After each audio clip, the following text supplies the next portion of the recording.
Podcast with your host, Jake Weaver. Engineered by Cedric Swan.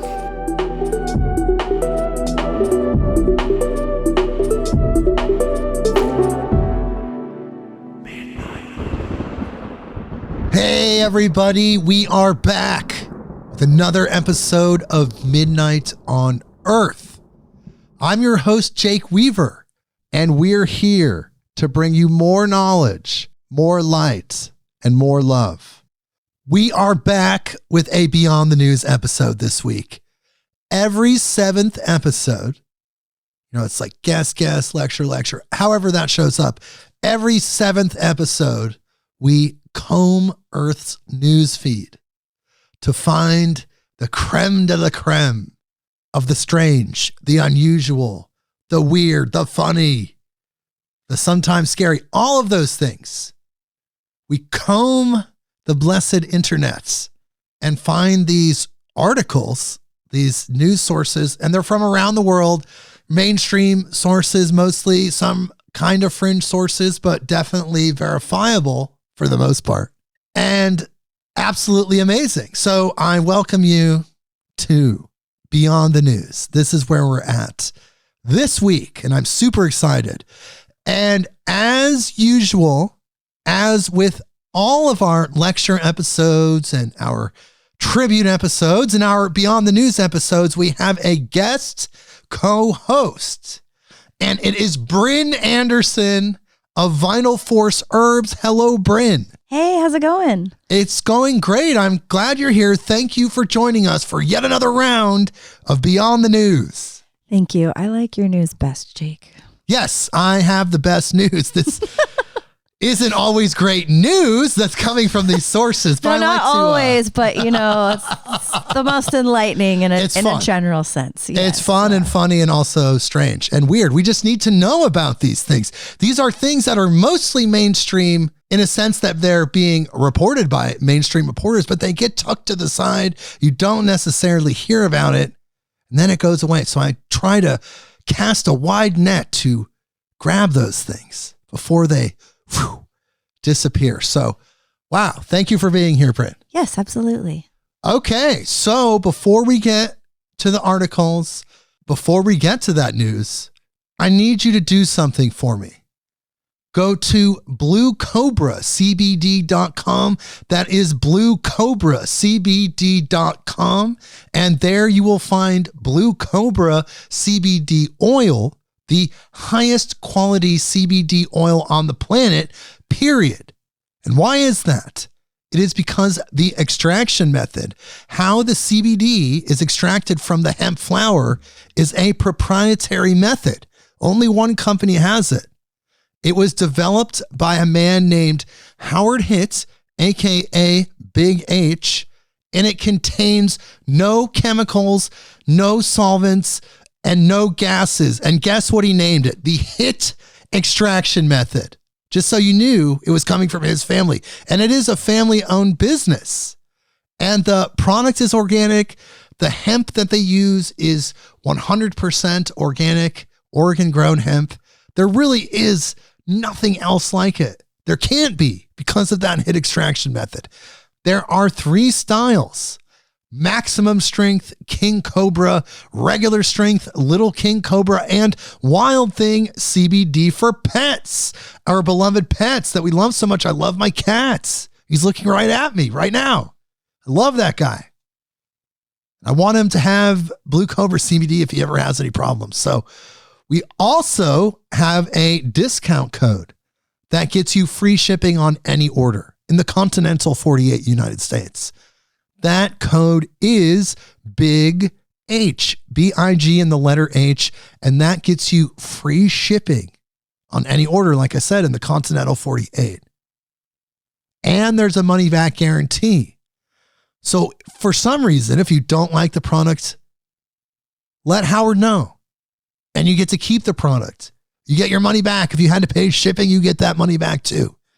It's a win-win situation for you to try the highest quality CBD product on the planet. I'm telling you, people, I've seen it all. There's nothing like this.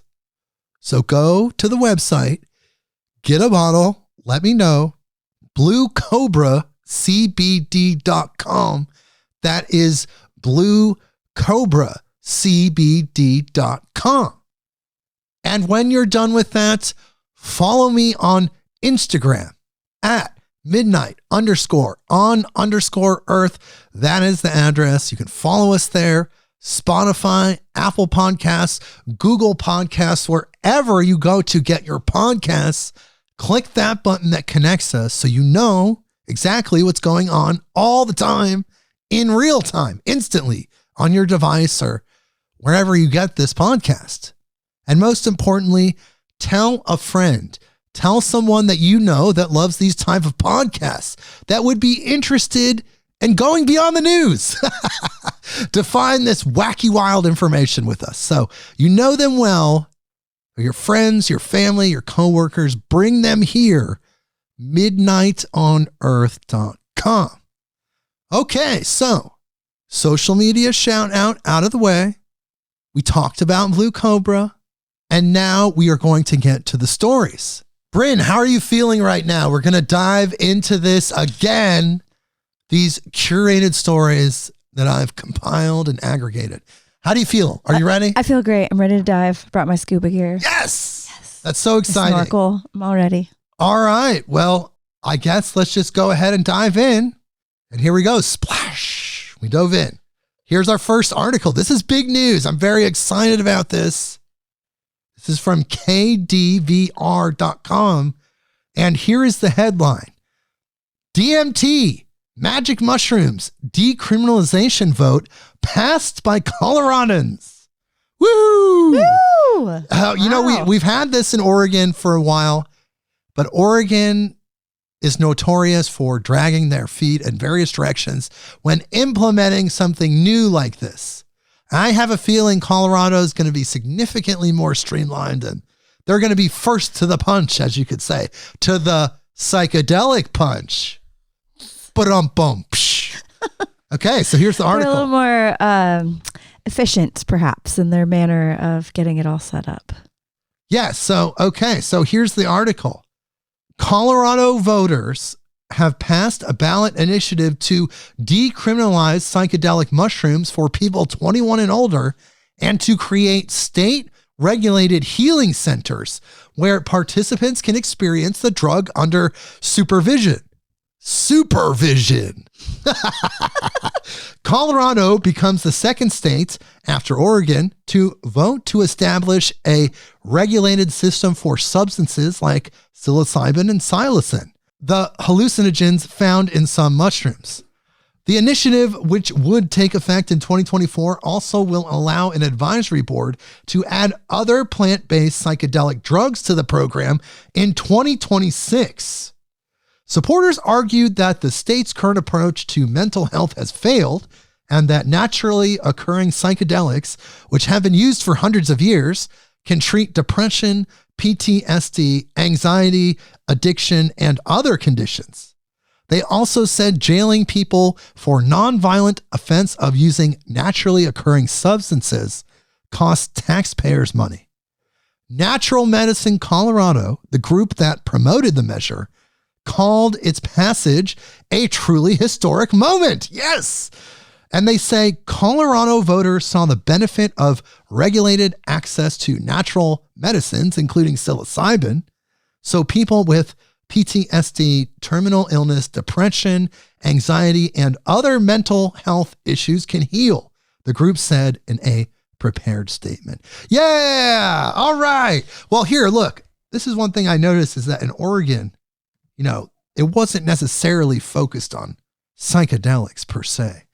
They decriminalized everything, unfortunately, in some ways. I mean, it's all in how you look at it. However, there is an uptick in very hard drugs in the Portland metro area because of it. But in Colorado, they're really focusing on the psychedelics, really amplifying the DMT and the psilocybin message. It's just mind-blowing. And speaking of getting your mind blown by psychedelics, here's our next article, newscientist.com. Psychedelic drugs may reopen critical learning periods in the brain. Here's the article. This is interesting. I've often felt this way. Yes, you can learn more with this advanced booster substance. It helps. Okay, here's the article. Psychedelic drugs reopen critical windows of brain development and learning in adult mice. During these periods, the brain is highly plastic and capable of learning specific skills such as language. Once this window closes, it is nearly impossible to acquire certain abilities. For instance, children who aren't exposed to language in their first year of life may never fully grasp sentence structure. Previous research has shown that MDA and MDMA reopens a critical period of social learning in adult humans. Wow. So this is huge. So now they're saying that we can relearn some of these things that they say are past certain brain development cycles. Now they're saying with these substances, they can go back and we can retrain our brain correctly and heal those wounds. It all seems very healing to me. What do you think, Brynn? Yeah, absolutely. And also it's taking a further approach rather than just for specifically therapy of working through the issues of PTSD or whatnot. You're actually going further with the functional step of like, okay, let's go back and retrain the brain on how to perform this task or how to be able to, have the ability to perform this function. So That's actually really interesting. It's just going to keep, I think, widening the scope of, what these amazing plants and natural substances can help us figure out in this three-dimensional space. Yes. And the thing is that they're saying also is that you can just go back and learn some of these developmental things that maybe you didn't learn because of your environment or a person's upbringing. Who knows? There's various factors, but they're saying now if you missed a step because of some negligence or deficiency, you can now go back and fix that. Again, all very healing. Right. Well, in occupational therapy, there's when there are issues of children learning to be able to read or be able to see the words in the correct order, sometimes they'll find that they missed the crawling stage. And so they'll actually have them go back and crawl as a 7-year-old or a 9-year-old. And it retrains the brain to be able to open up those pathways. So it just makes me think it's just a different approach. Interesting. Crawling, it's, perhaps some sort of psychedelic therapy for whatever the need is. Now we can just give the kids psychedelics and we'll just skip all that. No, I'm just kidding. Just kidding. Okay, Timmy, it's time for your 10 o'clock instead of the crawling exercises. Okay, here we go. This is our next article. It's from marijuanamoment.net. And here is the headline. Bipartisan lawmakers form new psychedelics caucus in Congress. So psychedelics are now going into the halls of government. I mean, they kind of already were there, but now they're having a representative or two. Here's the article. A pair of bipartisan lawmakers announced on Thursday that they formed a first of its kind congressional caucus dedicated to psychedelics therapy. Representatives Lou Carrera, a Democrat from California, and Jack Bergman, a Republican from Michigan, will co-chair the Congressional Psychedelics Advancing Clinical Treatments Caucus, abbreviated PACT, the PACT Caucus, which will focus on exploring psychedelic research to alleviate the U.S. mental health crisis. This comes amid a wave of local reform efforts and just 1 week after Colorado voters approved a historic ballot initiative to legalize the possession of certain entheogenic substances and create psilocybin healing centers in the state. The new legislative group, which now joins an existing cannabis caucus, won't be advocating for broad decriminalization or legalization, at least for the time being. Rather, it's meant to steer the congressional conversation around the therapeutic potential of psychedelics and serve as an educational resource for lawmakers and the public. Okay, so they want to be the interface point for these government agencies that want to learn about psychedelics, that want to integrate these understandings. They want to be the interface point. So this Republican, this Democrat, they took psychedelics together. They figured it out. They stopped hating each other. They figured out each other's differences, and they teamed up to be the interface point for psychedelics in American government. Wow. Pretty interesting, eh, Brynn? Yeah. And here it will come for all 50 states. They'll be checking in with a caucus. Hey, how do we do this? And they're going to be painted, tie-dyed the walls, and it's going to be an incredible office. There's, Jerry, picture of Jerry, of course, is going to be there. And I have a feeling a picture of Jerry is going to be here. This is from westward.com. Here's the headline: Psychedelics Convention coming to Denver in 2023. And here's the article. As Colorado's third eye continues to open with the passage of Proposition 122, next year residents will be treated to PsyCon, a convention about all things psychedelics. While the Psychedelics Convention had already been scheduled prior to this month's passage of Prop 122, which made Colorado the second state to decriminalize natural psychedelics and set a timeline for legal access to psilocybin mushrooms and potentially other psychedelics, the passage of the measure further stoked excitement in the space. Here's a quote. "We are thrilled to be part of Colorado's psychedelic industry on the ground floor. It's a truly momentous occasion," says PsyCon co-founder Chad Sloan, who also has organized the nationally touring Lucky Leaf Hemp Expo. "We plan to provide people with actionable insights, opportunities for connection, and of course, a chance to commemorate this incredible breakthrough for plant medicine. The conference, intended for both entrepreneurs and consumers, will take place at the Colorado Convention Center in downtown Denver on September 29th and 30th, 2023. PsyCon organizers say the event will include top names in psychedelic science, presenting recent research into the medical benefits and commercial potential of psychedelics. And perhaps they need an official podcast. We'll see, people. You never know. You might see me there. I was just going to say that. Maybe there needs to be Midnight on Earth there. On the ground, figuring out what Boots on the ground. Boots on the ground to see what PsyCon's all about. Okay. Well, I'll get back to them on that, and I'll let you know, Brynn. Maybe you can come with me. Okay. So next article, dailymail.co.uk. Here's the headline. And I don't necessarily agree with the statements this article is talking about, but I want to just kind of touch on what they're saying because it's a new kind of perception of ayahuasca in the mainstream focus.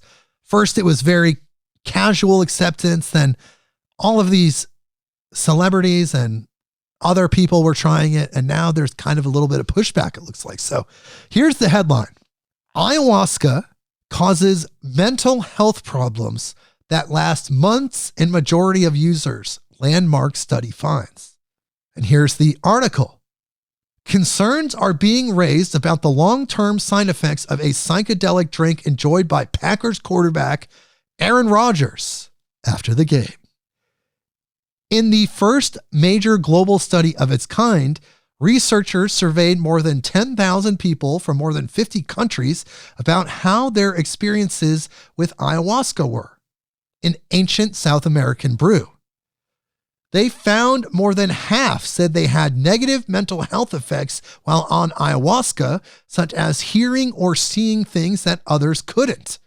1 in 5 said they suffered disturbing thoughts or nightmares, hallucinations, or felt disconnected. More than 5 in 10 people said the mental health issues stuck with them for weeks or months. However, Nearly 9 in 10 considered them completely or somewhat part of a positive growth process. So it's helping people. That's what I'm seeing. They're just having some of the standard effects of the experience. I was going to say, so it sounds like they're having an experience there. They're seeing some things and feeling some things. And well, the study also found that 70% of users experienced at least one adverse physical effect during or shortly after consuming the drink, the most common being vomiting or nausea, headache, and abdominal pain, all of which are common as part of the purge process. Of course, it sounds very standard. Don't they tell you that's probably going to happen? However, it is kind of interesting that it's going so everywhere, and not everybody can handle that powerful of experience at first. I mean, some people can't even take a couple tokes off weed because they get too anxious. I mean, this is something we have to think about. And then blaming ayahuasca for some American football players' issues. Like, he took ayahuasca, now he's playing shitty, and now they're complaining. Oh, that ayahuasca stuff, it done messed up the quarterback. Man, he ain't throwing no more since that ayahuasca stuff, man. We're freaking losing games everywhere. What the hell? Hey, I'm not doing ayahuasca. I'm going to throw damn football correctly, Aaron Rodgers. Sorry. Okay, so that's just America for you. You know? Okay, let's move on to the next article.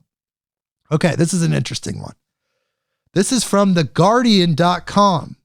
Headline, toad licking, just say no. National Park Service tells Americans seeking a high. And here's the article. The U.S. National Park Service is warning people to stop licking one of the largest toads in America due to a toxin it secretes from its glands that can create a hallucinogenic experience. Oh, no. The Sonoran desert toad, which emits a quick, weak, low-pitched toot, can make someone sick if they touch or lick it, NPS said in a Facebook post on Tuesday. Toad licking, however, has become a way to get high and has long been considered life-threatening. Not every toad can induce a high, and for those that can, the high they deliver varies from toad to toad. I got some toad, bro. Users often get high from either licking the back of a toad directly or by storing toxin secreted by the toad to use later. See, this is what they're talking about, the 5-MeO-DMT. This is the stuff from the frogs. They have the glands. You turn the frog upside down. You milk the glands onto a piece of glass. This liquid squirts out. You dry it, and that's pure 5-MeO-DMT. This whole licking the frog thing, I think this is like misinformation or some kind of like fake news, really. And because I've never heard of that. However, I do know that the Sonoran desert toad does have those DMT glands. But they just told everybody to go out and lick a toad. Lick a toad, even though they're telling them not to. They're basically like, hey, don't do that. So it seems like most people wouldn't know about that until you just told them. Right, exactly. Besides, why do you need to go lick a toad when you can go to your new local dispensary? Yes. Especially in Colorado. Or you could be a fish addicted to meth. Oh, I'd rather not be. Kind of a weird segue, but here we go. Okay. This is boingboing.net. Headline, new study. Fish can get addicted to meth after eating human poop. Oh, they shouldn't do that. No one should do any of it. The humans, the fish. According to a new study from the Journal of Experimental Biology, fish in the Czech and Slavic republics have been getting addicted to methamphetamines thanks to heavy doses of the drug being discharged into wastewater that gets flushed back out to their habitats. And once addicted, when they're just finding this methamphetamine-infused shit, then the addicted fish are drawn to wastewater plants in order to get their meth fix, which really could potentially mess up the whole aquatic ecosystem. Yeah, potentially, among other things. So my God. So they know where the sources are like, dude, this is some good shit. And then are This they shit is also like, amazing. oh yeah, and there's some pharmaceuticals of all other kinds, and Yeah, who knows Yikes. what else they're eating? They're just getting hooked on meth. And they know that it's good shit. and they know that- you can get it right over to the left of this current if you go Yeah, you this swim way. upstream a little bit, or you have feet and you get some of these shoes. This is from gizmodo.com. Headline, the world's fastest shoes promise to increase your walking speed by 250%. However, people, I'm just going to be honest with you. Looking at the picture, they look like roller skates. Here's the article. Unlike cruising down the sidewalk on roller skates that come with a bit of a learning curve, the moonwalkers are supposedly as easy to use as the moving sidewalks that whisk you down a long airport terminal. You just strap them to your feet and go for a stroll while enjoying a considerable boost in speed.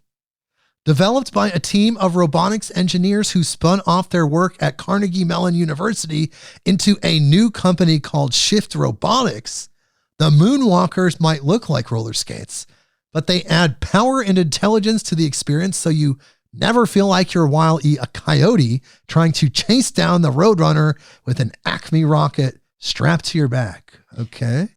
A strap-on design allows the moonwalkers to be used with almost any pair of shoes. And each unit features a 300-watt electric motor that powers a set of 8 polyurethane wheels, similar to what you'd find on a pair of inline skates, but much smaller. Look, okay, roller skates. Sorry, moonwalkers. Thank you for rebranding roller skates. Been there, done that. Got the skates. Okay, well, these next 2 articles, we're stacking them head to head. They might be a little ahead of themselves or engaged in some type of head-to-head combat. My puns are cheesy and terrible, just like these next 2 articles. So this is from foxnews.com. Here is the headline. Dog spotted in Mexico running with human head in its mouth. Good Lord. Did it have spices on it? Is there any salsa with that head? I mean, this is Mexico we're talking about now. Is there carne hedzada? Is that... Stop. That was terrible. Okay, why is there a dog carrying a head? Here we go. Here's the article. Residents of Zacatecas, Mexico, witnessed a dog carrying a human head in its mouth as it ran down the streets of the violence-plagued state. Police were eventually able to pull the head out of the canine's mouth, according to local officials. A law enforcement official said the head and other body parts were left in an automatic teller booth in the town of Monte Escobedo on Wednesday. The body parts were left next to a message referring to a drug cartel. Before police could secure the scene, the stray dog grabbed the severed head and took off with a woo trailing it as well. Do you think he chose that piece on purpose, or was that just like the first one that he could grab quick enough? But imagine being either the person to look over and see the dog with the head, or be the police officer trying to wrestle the head from the dog. Man. Like, that's wild. Well, footage posted to social media shows the dog running down the street at night, carrying the head by the neck. Good Lord, people. Good Lord, with the stuff that's going on Earth right now, like this one. So here we go with head part 2. This is MSN.com. Headline. Oh God. Did I say that? Headline. Did. Spiritual healer decapitated her church friend after home renovation row. Here's the Something article. about spiritual leader and decapitated don't really go together in the same sentence. Okay, here we go. A British woman was on Thursday found guilty of murdering her church friend and dumping her remains in a seaside town after the pair had an argument about home renovation money. Oh shit, it's always about the money. Gemma Mitchell, 38, was convicted of killing 67-year-old Mi Quen Chong, also known as Deborah Chong, in June 2021. During the trial, the jury heard how the 2 women had become friends through a church group, with Mitchell even acting as a spiritual healer for Chong. Last year, Mitchell was in the process of renovating her house, but was running short of cash. Chong kindly offered to gift around $230,000 to Mitchell in order for the work to be completed. But at some stage, Chong changed her mind and rescinded the offer. So, wow, she didn't cough up the money. So her friend killed her, the spiritual leader, the spiritual healer. Yeah, she's going to burn in hell. Yeah, burn in hell. I don't think that helped her get her house renovated either. Jesus, I know. My God. Okay. That was a little strange. Let's pivot over here to space. Let's go out into space for a minute. This is from NPR.org. Headline: A black hole is releasing some strange burps, baffling scientists. Here's the article. Astronomers have published a major finding. A black hole has been burping out energy from a small star it was observed shredding in 2018 after 2 years in which it didn't eject any such material. How unusual is this? Super unusual. Yvette Sendez, an astronomer at the Center for Astrophysics, Harvard and Smithsonian, and lead author of the paper, tells NPR, "We've never really seen this before to this degree." Researchers made the discovery when they used a powerful radio telescope facility, the Very Large Array in New Mexico, you gotta love those creative names, to check in on some 24 black holes where stars had been shredded after coming too close to them. That is, the material in the star was pulled apart or spaghettified. Such happenings are called tidal disruption events, or TDEs. What they found was that one of the TDEs was emitting energy at an unusual velocity and at a very surprising time, more than 2 years after the event. This behavior is different from what has been observed in black holes before in 2 ways. First, the timing. It's more common to see radio emissions from black holes within the first few months after swallowing a star. And second, the energy being emitted in this case doesn't quite fit with what astronomers have seen before. In most cases of black holes swallowing stars, perhaps 99%, the outflow is lower in energy. And in 1% of the cases, that outflow is way more, an extremely jetted event, says Sendez, a very rare occurrence. But in this case, it's in between. Ooh, wow. So, okay, space mysteries. There's a lot going on out there in the infinite vastness of space. Or it's just total trash. It's all trash, right? Space is trash. NavyTimes.com. Headline: Pentagon attributes UFO sightings to spies. Airborne trash. There's no UFOs. No. It's airborne trash. There's nothing. There's no ships. There's no lights. No, this is just there's old pieces of satellites. There's no darting lights at physically impossible speeds and maneuverability. None of that's real. Trash. It's all trash. Look, trash. Pizza boxes. You don't know the power of space pizza boxes. They can do shit that our pizza boxes just can't do. Here's the article. Intelligence officials are set to deliver Congress a new report today on unexplained aerial phenomenon, better known as UFOs. The document from the Office of the Director of National Intelligence will provide an update to a report the intelligence agency made public in June of 2021, which explored more than 140 incidents of UAP encounters between 2004 and 2021. We definitely covered that last year. Despite calls for greater transparency from lawmakers and military leaders, it's not yet clear what contents of the coming report will be made public. While it could offer more detailed explanations into the surge of recent sightings, Defense Department officials are downplaying theories of alien invasions and emphasizing ordinary objects, saying they are more likely to blame. Of course, they've been saying that for 50, 60 years. Come on, people. We're just here, and then this is as good as... And then somebody hears that, and they stop being scared of aliens. Maybe it's just those people that need that. They just need that. They need the system, their parental unit, just like the sky being coming through and saying, No, those aren't aliens. It's space okay. trash. It's just trash. Yeah. Okay. So Hope you feel better. here's somebody that doesn't think it's trash. This is from NewYorkPost.com. Headline: Harvard professor Avi Loeb to scour ocean floor north of Australia for crashed alien technology. Ooh. Here's the article. A Harvard professor believes an alien spacecraft may have crashed into Australia's north a decade ago, and he's planning an expedition to retrieve the object from the floor of the Pacific Ocean.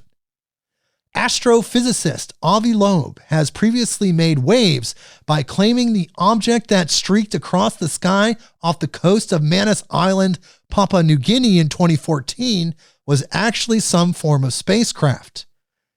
A U.S. Space Command report released earlier this year found that the object was interstellar from another star system, making it unusual, but concluded that it was simply a meteor. But Professor Loeb, chair of Harvard University's astronomy department and head of the Galileo project, which is searching for evidence of advanced alien technology, insists it could have been built by extraterrestrials. Loeb's fascination with the topic was driven by the discovery of Oumuamua, Hawaiian for messenger sent from the distant past, a football field-sized cigar-shaped object that zipped through the solar system in 2017. Yes, I remember that. We covered that for sure. So he's going to find some more debris. That's going to be pretty interesting. Let's see what he finds. He's a Harvard guy. I mean, he's still part of Harvard right now. They didn't just fire him out like they would have back in the day, like they did to Leary and Ramdas. Yeah, I don't know. It's probably just space trash. Okay, on to the next one. Still out in space, space.com. Headline: Mars's clouds are strangely Earth-like despite wildly different atmospheres. And here's the article. Despite having radically different atmospheres, Mars and Earth seem to have similar cloud patterns, hinting that the features may form in much the same way. The observations obtained by the European Space Agency's Mars Express spacecraft and NASA's Mars Reconnaissance Orbiter were unexpected. Perhaps most surprising to scientists was that the clouds observed over the dry and arid atmosphere of Mars resembled those found in very different environments on Earth. Here's a quote. When thinking of a Mars-like atmosphere on Earth, one might easily think of a dry desert or polar region. Mars Express project scientist Colin Wilson said in a statement, "It is quite unexpected then that through tracking the chaotic movement of dust storms, parallels can be drawn with the processes that occur in Earth's moist, hot, and decidedly very un-Mars-like tropical regions instantly." So it's matching these other regions, but it doesn't have the same conditions. Okay. Nevertheless, clouds on Mars. Yes, clouds on Mars. So that's, wow. Yeah, I mean, we're going to find a lot of different things as they open it all up. When I was very young, there was no water on Mars, they said. Mars was orange and dead and dry. There was nothing. And that's changed so many different times between then and now. So it's just going to keep changing. But here's our next article. This is from Mashable.com. Here is the headline: Scientists found a weird marshmallow-like planet in the deep cosmos. And it happened to be right next to a graham cracker planet. In fact, it's in between two graham cracker-shaped planets, and they're pulling together with the marshmallow in the middle. Does it have a chocolate core? It does. So here we go. Here's the article. Astronomers are finding all sorts of weird worlds. Some likely rain gems from metallic clouds. Others may be completely covered in sprawling oceans. And scientists now have a new addition to the planets beyond our solar system called exoplanets. Meet the fluffy world TOI 3757b. You know, I love these names. You know, they should have given it a better name if it's a marshmallow planet. They should have just called it Marshmallow Planet. Astronomers think it has an atmospheric density similar to a marshmallow. Weird? Absolutely. But our planet is deeply strange too. There's no reason to think the universe, a place teeming with hundreds of billions of galaxies that each contain billions of stars and untold number of planets, wouldn't be, well, otherworldly. Atop a mountain in Arizona, astronomers at the Kitt Peak National Observatory used a 11.5-foot wide telescope called WIYN to investigate the gassy Jupiter-like world some 580 light years away in deep space. It orbits a common, though curious, type of star called a red dwarf. It sounds like a campfire. But anyways, these stars are much smaller and dimmer than the sun, but they're awfully fickle. They shoot out violent flares that can make nearby planets inhospitable. The Marshmallow Planet has the lowest density of any planet detected around a red dwarf star. Interesting. So they found a giant marshmallow. Doesn't that seem fitting? Next to the red dwarf star, it shoots out fireballs at it. Melts the marshmallow. Just wait till we can fly up to it and just eat it. Just take little bites. Oh man, just billions of people eating the Marshmallow Planet. Okay, so still in space. We're still in space, people. There's so much going on. We're going back to the moon. America's going back to the moon. They're sending kind of like a pre-flight thing, the Artemis 1. So this is from IndianExpress.com. Here's the headline: Artemis 1 heads to the moon. Why this heralds the dawn of a new age of space exploration. Yes. Here's the article.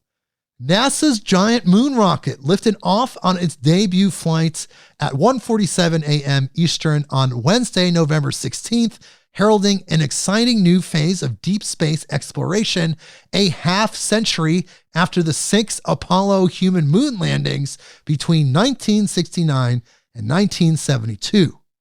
The Orion space capsule that sits atop the 32-story Space Launch System vehicle will complete a 25-day lunar orbiter mission before splashing down in the Pacific Ocean on December 11th. The liftoff on Wednesday came after 2 scheduled launches on August 29th and September 3rd were scrubbed following the detection of technical issues during the countdown. The mission, known as Artemis 1, is unmanned but headed to the moon. On board Orion are 3 dummies that mimic astronauts, with the intention of carrying out tests ahead of future manned missions to the moon and beyond. So they're sending this probe-like ship. It's actually a ship. They're going to measure all the different things that happen to the dummies, those dummies. And then we're going back to the moon. There's bases. There's different things that are happening. There's a lot of activity that's happening on the moon. As you know, we've covered the Chinese rover that's been exploring the dark side of the moon. Right. I was going to say there's a lot going on the dark side of the moon we've talked about already. Yes. And then NASA just recently released some 4K footage of the entire moon's surface. So the entire surface, or? Yes, the entire surface of the moon. So that's what they're saying anyway. So here's another thing about Mars. This is from phys.org, phys.org. And here's the headline. Scientists unveil further proof of salty water on Mars. See, this is what I was just talking about. And here's the article. It may be known as a rocky red planet, but evidence is mounting that salty water exists at the base of polar deposits on Mars. University of Southern Queensland's Professor Graziella Caparelli is part of an international team investigating bright reflection signals below the Martian surface, first spotted in data acquired between 2010 and 2019 by the radar sounder Marsis on board Mars Express. The primarily Italian team proposed that the reflections pointed to a patchwork of salty lakes, publishing their research in Science in 2018 and in Nature Astronomy in 2021. Recently, a new collaboration between the Italian team and US-based researchers provided new evidence, further corroborating this interpretation. The results of these studies have been recently published in the journals Nature Communications, and the Journal of Geophysical Research Planets. Wow. So, like I was saying, they have more and more evidence. Mars was an Earth-like planet. Humanity probably started there, and we moved over here. And we're going to find all that out. And here is people.com. Headline: NASA launches independent UFO study with a full report expected by mid-2023. We'll be covering it. Here's the article. NASA's independent study into UFOs is officially underway. The 9-month study of unidentified aerial phenomenon began on Monday, according to a press release from the agency. The study focuses solely on unclassified data and will result in a full public report, which NASA expects to release in mid-2023 per Friday's release. The team is composed of 16 individuals, including former NASA astronaut Scott Kelly, and chaired by Simons Foundation President David Spergel, NASA said. Daniel Evans, Assistant Deputy Associate Administrator for Research at NASA's Science Mission Directorate, is leading the study. Here's his quote. Understanding the data we have surrounding unidentified aerial phenomena is critical to helping us draw scientific conclusions about what is happening in our skies. NASA first announced the plan in June, and they're going for it. It's another kind of like Project Blue Book, another kind of like above ground, mainstream, in your face, in the public eye. Right. They want people to know we're looking at it, people. We're looking at it. Right. And who knows what they'll finally admit. And there's a lot of great astronauts out there. I'm sure a lot of those cosmonauts, the Russian astronauts, are great too. But unfortunately, this wonderful woman was scammed. This is from Vice.com. Headline: Woman scammed by Russian astronaut who claimed to need money to return to Earth. Dear God. That's a good story, I am stuck. I am stuck in space. I need you to wire me money to get down.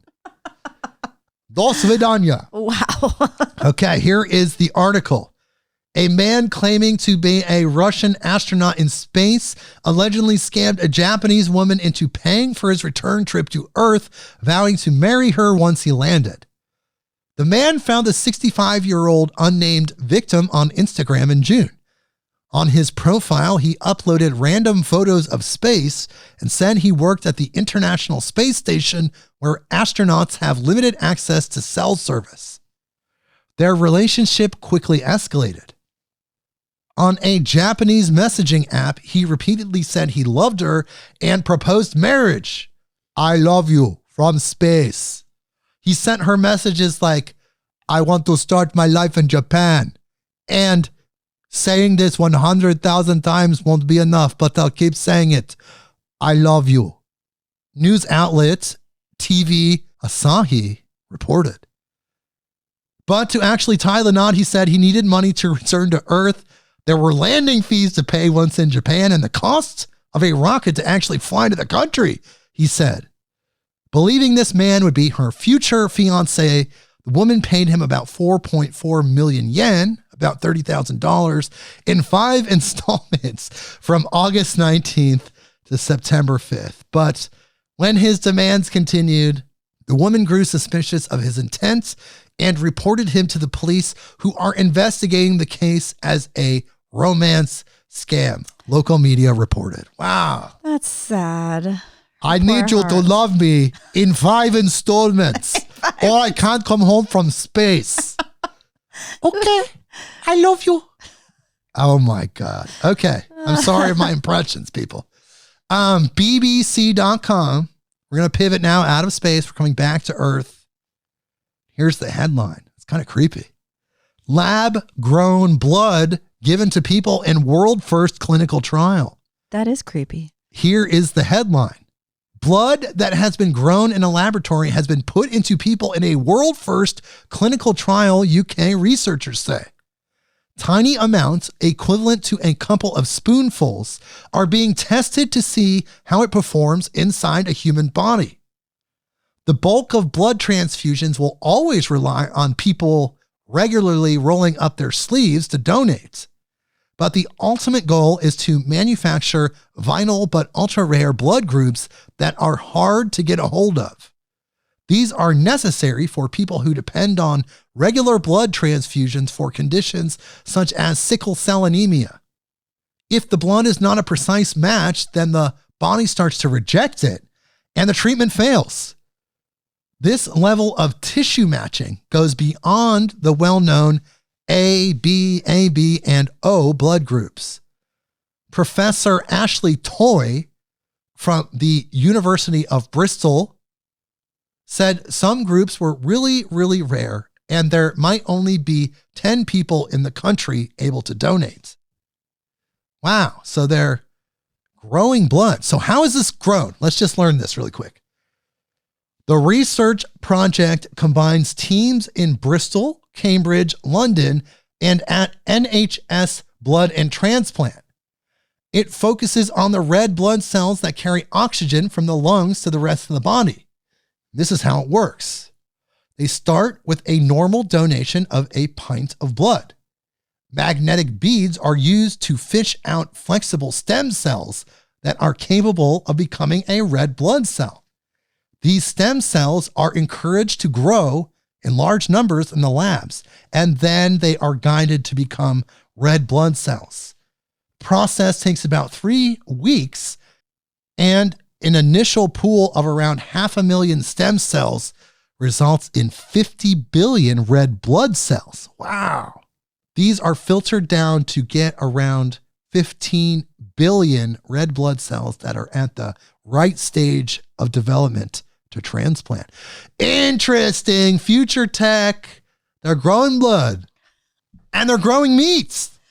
Oh, are they using the blood to grow the meat? No, this is totally different. Okay. Eventually, Are they you might, sure? well, so far, they might eventually cross paths. There could be intersection points. Here is the next article, news.yahoo.com. Headline, FDA clears lab-grown meat for human consumption. Dear God. And here's the article. For the first time, the Food and Drug Administration has cleared lab-grown meat created from cultured animal cells for human consumption, the agency announced on Wednesday. The FDA green light applies only to chicken products made by Upside Foods, a California-based company founded in 2015, though in its announcement, the FDA said it is ready to work with other firms that are developing cultured animal cell food. Ooh. The agency said that it had evaluated information submitted by Upside Foods as part of a pre-market consultation and that it had no further questions at this time about the firm's safety conclusion. So they're feeling like whatever Upside said is on the upside. The company can begin selling its product after inspection and label approval by the Department of Agriculture. Upside makes cell-cultivated meat using biopsies from living animals as well as recently slaughtered animals who were already a part of the food system. It expects these cells to be capable of indefinitely self-renewing with the goal of eventually phasing out all animal components. An Upside spokesperson said in an email statement to Yahoo News that the company is thrilled by the FDA's historic announcement. Of course they are. Oh my God. Cultivated meat has never been closer to the U.S. market than it is today, the spokesperson said. Ew, people, I don't know. Biopsies? That sounds just weird. Like they take a chunk off something and then they grow more. Frankenfood? I don't know. Could be good. Maybe it's better. I just don't know. I'm not going to judge it. I'll let you guys tell me. Okay, so let's pivot into just kind of some tech stories with a hint of AI. This is from spectrum.ieee.org. Headline, nanowire synapses 30,000 times faster than nature's. And here's the article. Artificial intelligence systems are increasingly limited by the hardware used to implement them. Now comes a new superconducting photonic circuit that mimics the links between brain cells burning just 0.3% of the energy of its human counterparts while operating some 30,000 times as fast. Wow, they're getting better than human, more human than human. In artificial neural networks, components called neurons are fed data and cooperate to solve a problem such as recognizing faces. The neural net repeatedly adjusts the synapses, the links between its neurons, and determines whether the resulting patterns of behavior are better at finding a solution. Over time, the network discovers which patterns are best at computing results. It then adopts these patterns as defaults, mimicking the process of learning in the human brain.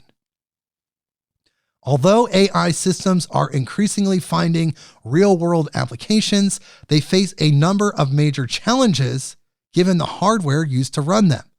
One solution that researchers have investigated to solve this problem is to develop brain-inspired neuromorphic computer hardware. Whoa! All right. So they're just going to mimic nature with technology and find that nature's design is beautiful and perfect and amazing. And then they're going to try to improve on it and make it even better. And then is that nature expressing itself through us? I don't know. But this one is interesting. This is from technologyreview.com. And here's the headline: How scientists want to make you young again. They're just going to add some lab-grown meat and blood. That's what I was going to say. They're just going to, just a little bit of this, a little bit of that, nothing. They're going to take a biopsy and you're just good to go for another 100 years. Here's the article. A little over 15 years ago, scientists at Kyoto University in Japan made a remarkable discovery. When they added just 4 proteins to a skin cell and waited about 2 weeks, some of the cells underwent an unexpected and astounding transformation. They became young again. They turned into stem cells almost identical to the kind found in days-old embryo just beginning life's journey. Interesting. At least in a petri dish, researchers using the procedure can take withered skin cells from a 101-year-old and rewind them so they act as if they've never aged at all. Now, after more than a decade of studying and tweaking so-called cellular reprogramming, a number of biotech companies and research labs say they have tantalizing hints the process could be the gateway to an unprecedented new technology for age reversal. By applying limited, controlled doses of the reprogramming proteins to lab animals, the scientists say, they are seeing evidence that the procedure makes the animals, or at least some of their organs, more youthful. Wow. So they just add this special protein, this strange extra protein. But they don't say what those proteins are. It's kind of a secret. They're like, yeah, these proteins, but we're not going to tell you about what those are. Here's something I didn't know existed. I don't even know if I want it to exist, but it's still very strange and interesting. So we're going to cover this. This is from interestingengineering.com. And here is the headline: Transparent wood could help us end our reliance on petroleum-based plastics. Transparent wood. I didn't know this existed. Here's the article. Researchers at the Indian Institute of Technology have found that transparent wood had a significantly lower environmental impact and was 5 times more efficient than glass, which could contribute to reducing energy costs, a study revealed. According to the United Nations Environment Program, 400 million tons of plastic are generated annually, most of which comes from single-use plastic. While countries are making progress in reducing this waste through paper bags and straws, there are also applications where the properties of plastic are necessary. Transparent wood is an alternative for such applications and is highly preferred since it prevents the harm of petroleum-derived plastic products. German scientist Siegfried Fink first manufactured transparent wood in the year 1992, and over the past 3 decades, it has been significantly improved by other researchers as well. In its natural form, wood is opaque. However, researchers have found that removing lignin, a naturally occurring biopolymer that provides structural support for the plant tissue, can make it transparent.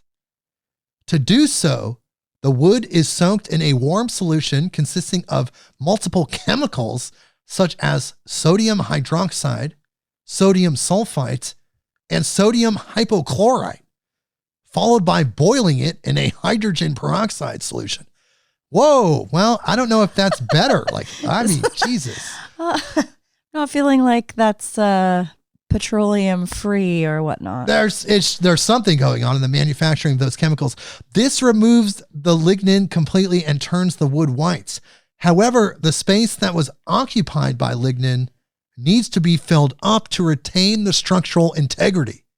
The process, referred to as infiltration, is done by using a resin such as epoxy or polymethyl methacrylate, or PMMA, under temperatures of 185 degrees Fahrenheit. The final product can have as much as 90% transparency. Unlike glass, it is also shatterproof.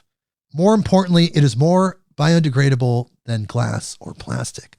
But those chemicals, I'm not sure I'm sold on the eco-ness. Yeah, there's no eco. It's interesting, but it's not eco, I would say. Okay, so let's go to the next one. CNBC.com. This is very interesting. This is kind of like future tech vibes. Here is the headline: How John Deere plans to build a world of fully autonomous farming by 2030. No more farm slaves around the world. It's all going to be AI and robots, which, like it or not, is going to make the human experience better. I promise. Here is the article. Can John Deere become one of the leading AI and robotics companies in the world alongside Tesla and Silicon Valley technology giants over the next decade? That notion may seem incongruous with the general perception of the 185-year-old company as a heavy metal manufacturer of tractors, bulldozers, and lawnmowers painted in the signature green and yellow covers. But that is what the company sees in its future, according to George Harrod, Vice President of the Automation and Autonomy Division for Moline, Illinois-based Deere, a glimpse of which was showcased at last January's Consumer Electronics Show in Las Vegas, where Deere unveiled its fully autonomous 8R farm tractor, driven by artificial intelligence rather than a farmer behind the wheel. The autonomous 8R is the culmination of Deere's nearly 2 decades of strategic planning and investment in automation, data analytics, GPS guidance, Internet of Things connectivity, and software engineering. While a good deal of that R&D has been homegrown, the company also has been on a spree of acquisitions and partnerships with ag tech startups, harvesting know-how as well as talent. Wow. So they're going full AI. They're going full AI. No more farm slaves. Well, unless people start feeling like the AI are the farm slaves. That's coming. We'll get there. CNN.com. It seems like you're being influenced by this podcast, Brynn. I don't know. CNN.com. Headline: Tunnel discovered beneath Egyptian temple may lead to Cleopatra's tomb. Archaeologists says they finally, potentially, probably found Cleopatra's tomb, the Pharaoh of Egypt. And here's the article. Kathleen Martinez, an archaeologist at the University of Santo Domingo, has been searching for the lost tomb of Cleopatra for nearly 20 years. Now she believes she's made a pivotal breakthrough. Martinez and her team uncovered a 1,305-meter tunnel located 13 meters underground, the Egyptian Ministry for Tourism and Antiquities recently announced. An architectural design experts called an engineering miracle. There's a lot of those in Egypt. The excavation revealed a huge religious center with 3 sanctuaries, a sacred lake, more than 1,500 objects, busts, statues, golden pieces, a huge collection of coins portraying Alexander the Great, Queen Cleopatra, and the Ptolemies, Martinez told CNN. Wow. They found a sacred lake under there? Yeah, I want to know about that. That's interesting. The most interesting discovery is the complex of tunnels leading to the Mediterranean Sea and sunken structures, she added. Exploring these underwater structures will be the next stage of her search for the Egyptian queen's lost tomb, a journey that began in 2005.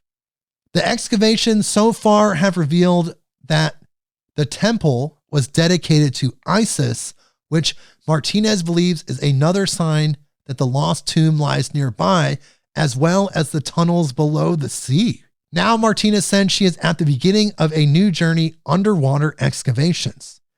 According to a statement issued by the Ministry of Tourism and Antiquities, the Egyptian coastline has been battered by earthquakes over the centuries, causing parts of the Topoceras Magna to collapse and sink under the waves.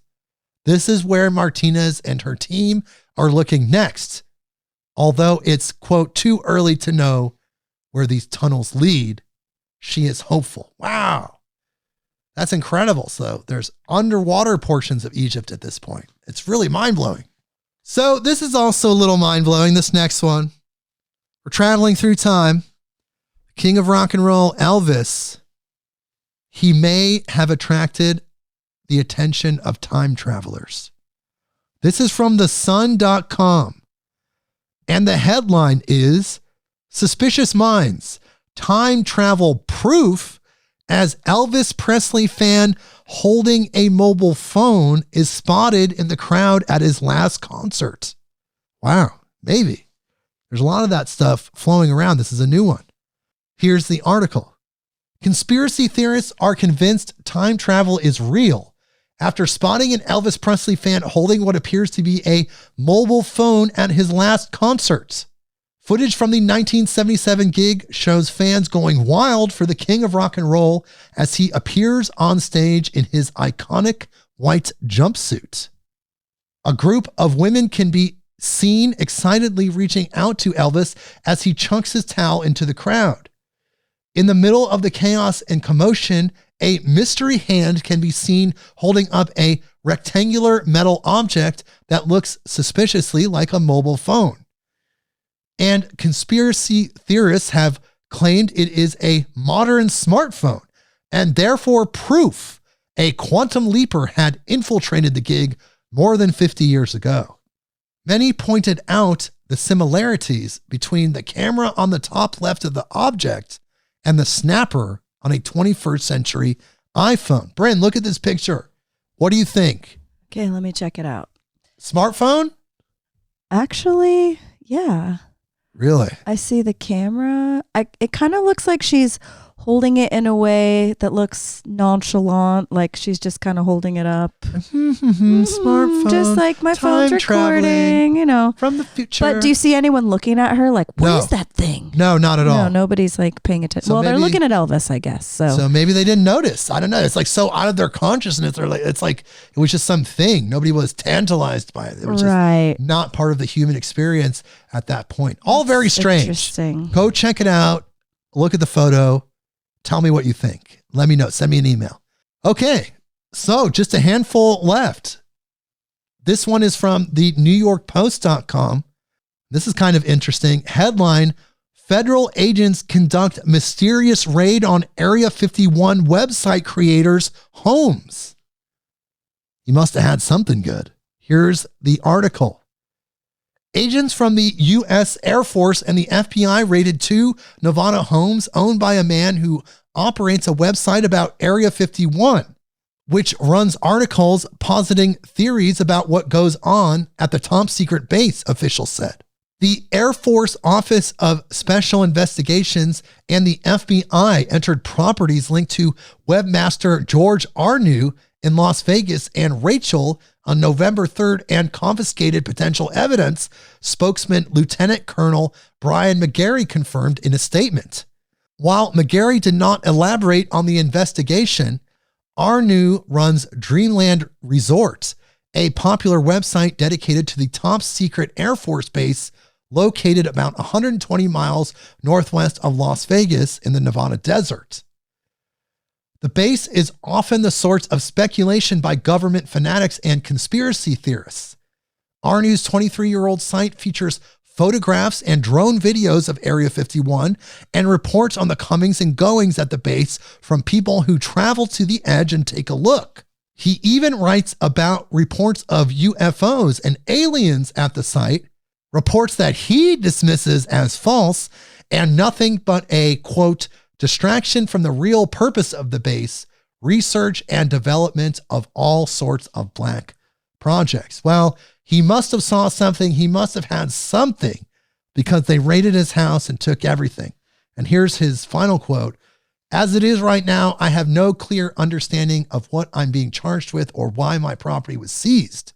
Cell phones, memory sticks, backup drives, my camera equipment that is worth almost $10,000, my drone, everything was taken. Wow. Yeah, that's your first clue. He saw something, or maybe he didn't even know that he saw something. He had something in a photograph. Yeah. Like they knew and they could see it. It wasn't in his consciousness, like we were just saying. And so he didn't know what it was. And he's like, I don't have anything, but he had something. Interesting. Okay, we're getting there. Gizmodo.com. Headline: Physicists got a quantum computer to work by blasting it with the Fibonacci sequence. This is interesting. This is so interesting.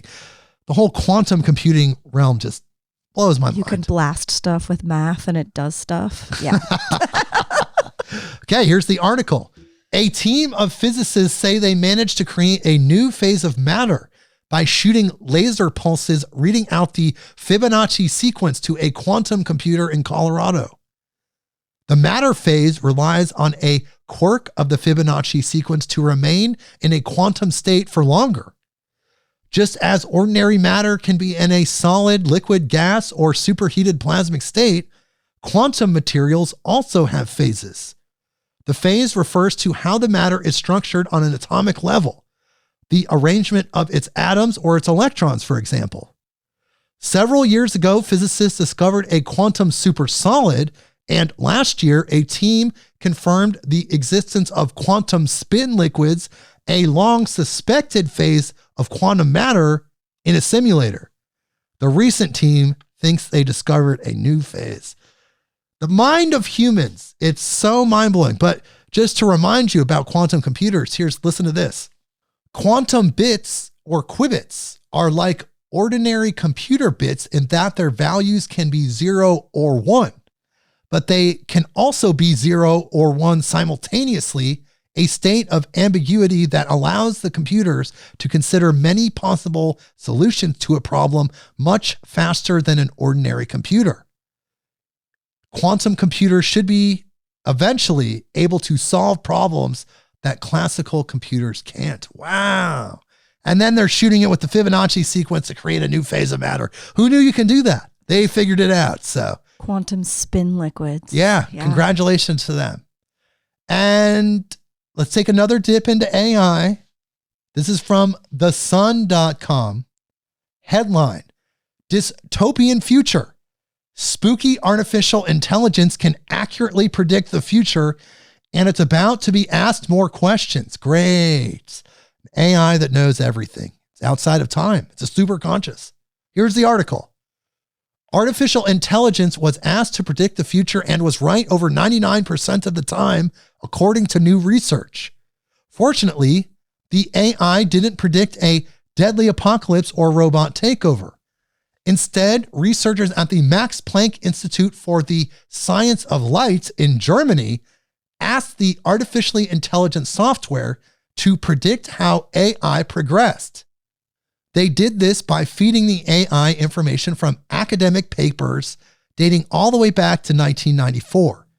A total of 143,000 papers were used in the experiment. The AI was then asked to make predictions about how artificial intelligence has developed over the years based on the scientific studies it knew about. The software was almost 100% right with its predictions, leading scientists to want to ask it more questions about the actual future. Mario Kren led the research along with colleagues from all over the world. Their paper says the AI research indicates a great potential that can be unleashed.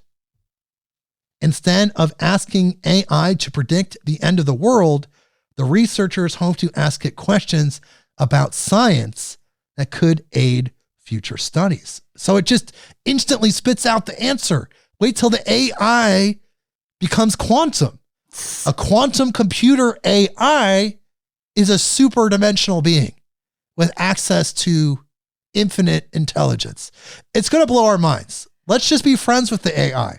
Let's not hate on it. Let's just be friends and let's start there. And I think we'll be okay. Start with love and everything else works itself out. I was thinking about the AI Zoltar. You know, the little guy in the machine. He's like, "Hi, I'm Zoltar. I'm going to tell you your future." Yeah, they should just name it Zoltar. Yeah, they stick an AI in there and then he'll tell you your future when you walk into the thrift store. Brynn, I want you to contact Zoltar. This is your business. Just start this.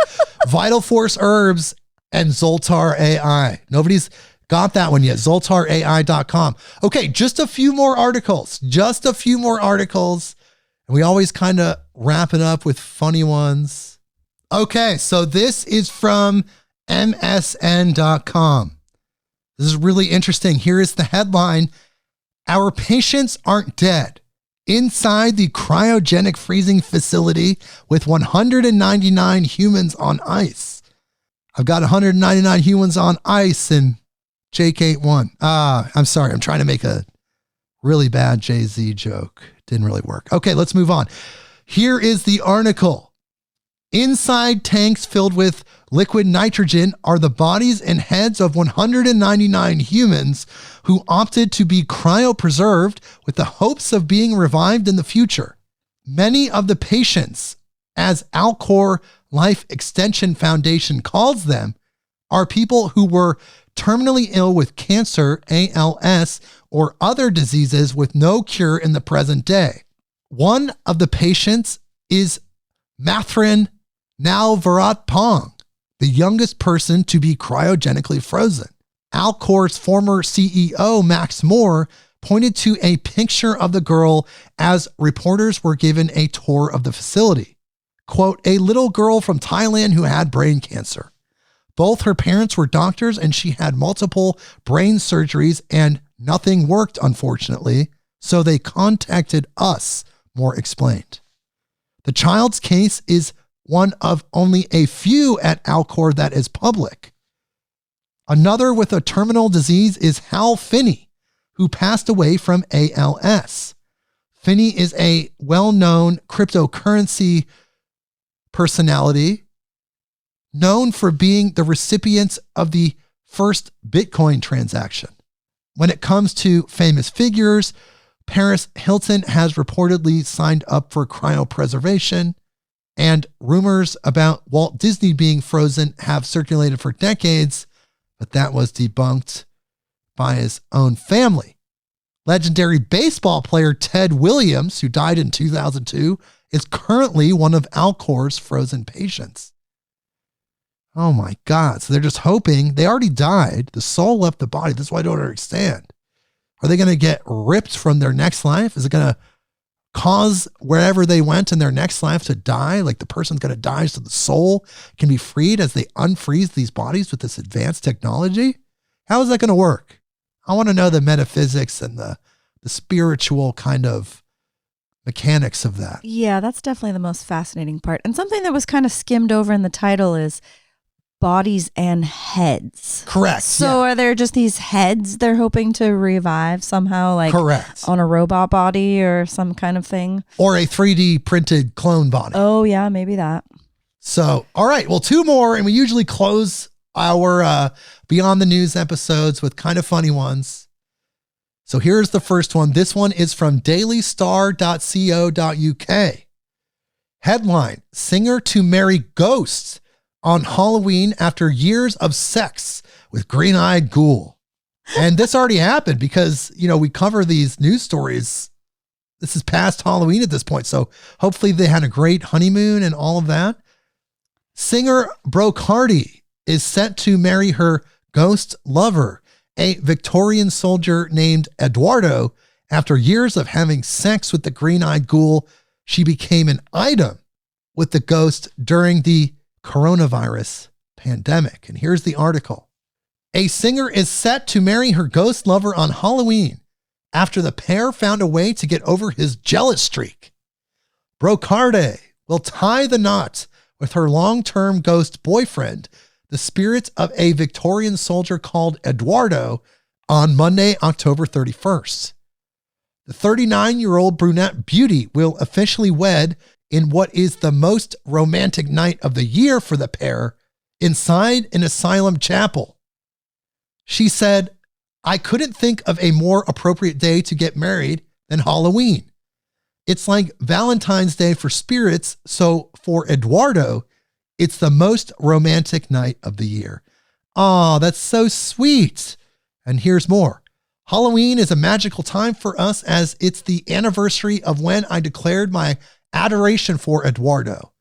It's the night I filled the room with candles and roses and sung my song Haunted to him. It was the evening that inspired him to propose, as shortly after I awoke to find my engagement ring on my pillow. Whoa! But their love has not been without hiccup, with Eduardo the ghost allegedly prone to bouts of fury over Brocardi's outfit choices.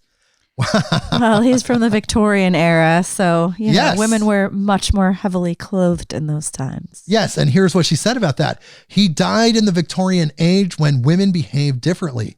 All of my revealing clothes have gone missing. It is basically anything that shows a bit too much flesh. Okay, so he's a little possessive ghost. He's a little old school, very old school. But congratulations to Brocardi and Eduardo on their wedding. I want to know where they went on their honeymoon. Oh, man. All kinds of places. Alcatraz? I don't know. Whoo.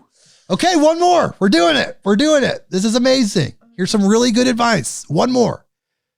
This is from MSN.com.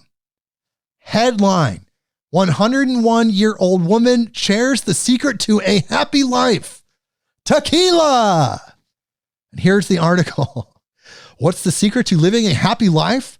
According to a woman who just turned 101 years old, it's tequila. I thought you were going to say lab-grown blood. Well, yeah, it's interesting. They use that same number, the 101 years old. Mary Flip from Illinois marked her milestone birthday on November 2nd. Born in 1921, she lived through the Great Depression, multiple wars, and the COVID-19 pandemic. She also lost most of her family when she was young, becoming the sole survivor by the tender age of 15. From her hometown of Illinois, Mary moved to Mexico, where she got married and spent time as a rancher before she moved back to Chicago. She had her first child there and became a renowned artist recognized by the Chicago School of Art. At 101, Mary remained witty, cracking jokes during her birthday party. When asked by her daughter what the secret to life is, Mary said, I don't know, tequila. How do you feel, Ma? One of her 6 children asked. With my hand, she replied, laughing. Ha ha ha ha ha. However, for her latest birthday, the 101-year-old traded her favorite tequila for a glass of Guinness, her favorite beer. So congratulations to her. Cheers to All her. right, That's 101 awesome. and having fun. And we just Still had joking. fun doing this Beyond the News episode. That's so amazing. What an incredible episode. We covered so many things. Psychedelics going more legal. DMT legal. 2024 is going to be an incredible summer. Space. We talked about black holes. Space trash. Space trash. Just remember, all UFOs, if you ever see one, just put it in your head. It's space trash. Yeah, and don't lick the frogs. Don't lick the frog. Or you might see more than space trash. Yeah, and don't forget to drink your tequila. I'm just kidding. I don't drink alcohol personally, so I can't recommend that. But if you're a drinker, if you like alcohol, drink tequila because it supposedly keeps you alive longer, or you can be frozen. It's all up to you. Yeah. Brynn, What did you think of this episode? Highly informative. Yes. Yes, very much so. Highly entertaining. Also that. Okay. Absolutely. Yeah. Thanks for having me. That was great. Well, thank you for being here. Everyone, check out her website. Of course, Vital, VITAL, vitalforceherbs.com. She has an incredible line, and she's always here being generous with us, giving her time, giving her energy to all of us, the listeners, myself, everyone in the Midnight on Earth community.